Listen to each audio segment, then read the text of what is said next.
தமிழ்நாட்டின் எல்லை என்று, இந்தியாவின் எல்லை குமரி என்று சொல்வதற்கு உலகில் ஒரே ஒரு தலைவருக்குத்தான் தெம்பும் திராணியும் அந்த உயர்ந்த அரசியல் நோக்கம் வந்தது.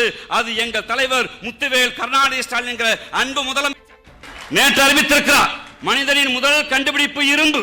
அந்த இரும்பை தமிழர்கள் தான் முதலில் கண்டுபிடித்தார் என்ற வரலாற்று சிறப்புமிக்க அடையாளத்தை எங்கள் முதலமைச்சர் நிரூபித்து காட்டியிருக்கிறார். அந்த முதல்வரின் கரத்தை கைப்பற்றி நிற்கிறோம்.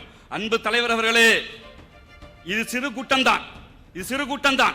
கன்னியாகுமரியிலிருந்து தம்பி சேரன் பாண்டியனும், நெல்லையிலிருந்து பார்பினும், கோவையிலிருந்து ராமச்சந்திரனும், கிருஷ்ணகிரியிலிருந்து தருமபுரியிலிருந்து ரமேஷும், திருவொற்றியிலிருந்து விஜயராவன் போன்றவர்களும் எண்ணிலடங்காத 4000 பேரை ஒரு வாக்குச்சாவடிக்குள் 200 வாக்குகளை மாற்றுகிற, 2000 3000 அல்ல, வெறும் 200 வாக்குகளை மாற்றுகிற 5000 இளைஞர்களை உங்கள் கரங்களிலும் எங்கள் இளைஞரணி செயலாளர் கரங்களிலும் ஒப்படைத்து அவர்கள் தமிழ்நாட்டில் ஒரு 10 லட்சம் வாக்குகளை, 2 விழுக்காடு வாக்குகளை மாற்றுகிற சக்தியை உங்களிடம் ஒப்படைப்போம். இது தமிழ் கற்றுக் கொடுத்த உணர்வு. அந்த தமிழ் உணர்வை எங்கள் சொல்லிக் கொடுத்த பேரறிஞர் அண்ணாவும் கலைஞரும் தந்தை பெரியாரும் ஊட்டிய உணர்வு. தமிழ் தேசியம் என்கிற பெயரில் பெரியாரை யார் எதிர்த்தாலும், தமிழ் தேசிய சமூக அநீதிக்கு எதிராக யார் என்றாலும், நீங்கள் அடிக்கிற முதல் அடியோடு உங்களுக்கு பின்பு நின்று 1000 அடிகளை அடிக்க நாங்கள் தயாராக இருக்கிறோம். வாய்ப்புக்கு நன்றி, வணக்கம்.